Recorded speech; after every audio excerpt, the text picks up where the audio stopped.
بسم اللہ الرحمن الرحیم۔ اللہ کے نام کے ساتھ شروع جو بڑا مہربان اور نہایت رحم فرمانے والا ہے۔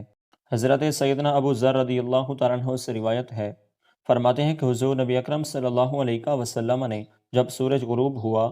تو ان سے پوچھا، تم کو معلوم ہے یہ سورج کہاں جاتا ہے؟ میں نے عرض کی کہ اللہ اور اس کے رسول کو ہی علم ہے۔ آپ صلی اللہ علیہ وسلم نے فرمایا کہ یہ جاتا ہے اور عرش کے نیچے پہنچ کر پہلے سجدہ کرتا ہے، پھر دوبارہ آنے کی اجازت چاہتا ہے اور اسے اجازت دی جاتی ہے، اور وہ دن بھی قریب ہے جب یہ سجدہ کرے گا تو اس کا سجدہ قبول نہ ہوگا، اور اجازت چاہے گا لیکن اجازت نہ ملے گی، بلکہ اس سے کہا جائے گا جہاں سے آیا تھا وہیں واپس چلا جا۔ چنانچہ وہ اس دن مغرب سے ہی نکلے گا۔ اللہ تعالیٰ کے فرمان وَالشَّمْسُ تَجْرِي لِمُسْتَقَرٍّ لَهَا ذَلِكَ تَقْدِيرُ الْعَزِيزِ الْعَلِيمِ میں اسی طرف اشارہ ہے۔ حضرت سیدنا ابو ہریرہ رضی اللہ تعالیٰ عنہ سے روایت ہے،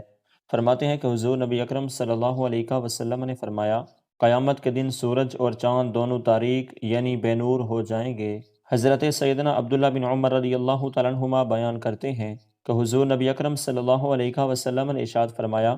کہ سورج اور چاند میں کسی کے موت و حیات کی وجہ سے گرہن نہیں لگتا، بلکہ یہ اللہ تعالیٰ کی نشانیوں میں سے ایک اور نشانی ہے، اس لیے جب تم ان کو دیکھو تو نماز پڑھا کرو۔ حضرت سیدنا عبداللہ بن عباس رضی اللہ تعالیٰ عنہما سے روایت ہے، فرماتے ہیں کہ حضور نبی اکرم صلی اللہ علیہ وسلم نے ارشاد فرمایا، سورج اور چاند اللہ تعالیٰ کی نشانیوں میں سے دو نشانیاں ہیں، کسی کی موت و حیات سے ان میں گرہن نہیں لگتا، اس لیے جب تم گرہن دیکھو تو اللہ تعالیٰ کی یاد میں لگ جایا کرو۔